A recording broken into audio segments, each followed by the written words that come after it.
华视在地新闻继续要来讲，土地公是地方真重要的信仰。云林古坑乡的河堡村有一间将近700年的土地公庙，过去是先祖人捐地来起庙，尾啊这个土地去互买去，地主就用铁皮把土地公庙封起来，搁要来拆庙。若信徒无法度入去拜拜，参土地伯公嘛是有处无路。规个庄头的村民是大反弹，由白布条啊来抗议。无天无良啦！古坑河堡村民伫土地公庙前有白布条抗议，因为遮有一间几百年历史的土地公庙，和地主用铁片甲围起来，地主搁要拆庙。村民无多拜拜，土地公的诞辰就要到啊，身上只请去分面尔，结果煞有厝无多转去。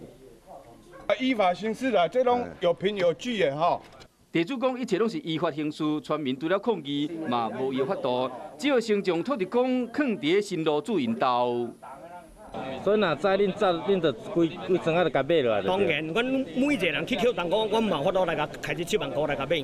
足可惜的喏，大家真歹都放伫遐落来了。几年来，村民的信仰中心熊熊被拆掉，虽然大家不服，也过法律上地主有土地所有权，无一定都要捐地起庙。村长带村民甲土地公会室内，答应讲会另外找一块地来起庙。